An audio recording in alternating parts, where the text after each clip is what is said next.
Assalomu alaykum hurmatli obunachilar.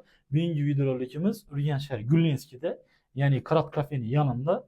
Şurada 4 qavatli domni birinchi qavatida yevro remontdan chiqqan, 2 xonali kvartiramiz chiqqan ekan sotuvga. Shuni uyda hozir bilan tanishtirib o'tamiz.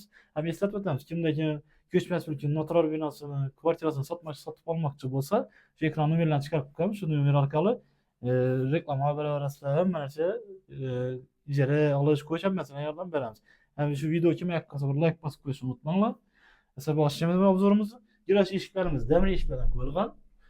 Bellerimizi polini boydan vurulan sıraylatıp elektrik montaj sistemimiz Euro'da oturduğundan bir yerde taklangan mağaza. Pul çatırlarımız zorları koyulgan.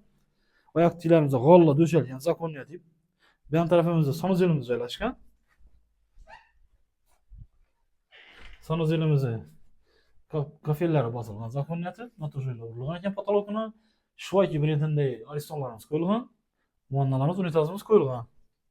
Ben tarafta pozasfer, neydi bunu?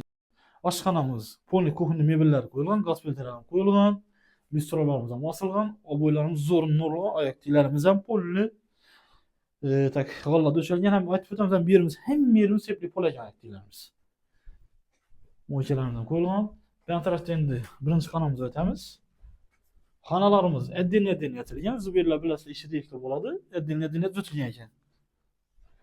Bir yerdena zalimiz, bu yerimiz ham bir o'zgacha uslubda chiroyli bo'ylardan bosilgan, oyoqtilar g'ollan zo'rundan döşelgan, perdelaracha osilgan ekan. Polni 100%. Lyustralarimiz ham qo'yilgan.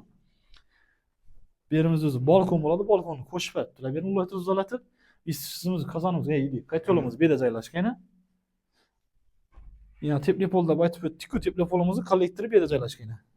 Hem yerimiz 100% tepli pol. Aynalarımız akfadan koyulgan. Şimdi yanımızda spalnimiz joylashgan. Spalnimizdan hozir yurib o'tamiz.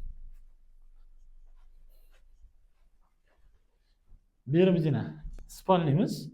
Spalnimiz ham shu 100% oboylar zo'rin nurli, oyoq tilerimiz cho'tkat g'ollar bilan döşelgan. Aynalarimiz akfaramga qo'yilgan, jaluzi perdelarimiz osilgan. Hem yerimiz çotki. Narxına geladigan bo'lsak, bu yerni narxini ekranga chiqarib qo'yamiz. Kimda kim shu narxi qiziqtirsa, ekranda nomerlarni o'rnatib, narxni olsa kelishaverasizlar. Kimda kim shu videomizni yoqib qolsa, yana aytib o'tamiz, bir like bosib qo'yishni unutmanglar. E'tibor uchun rahmat hammaga.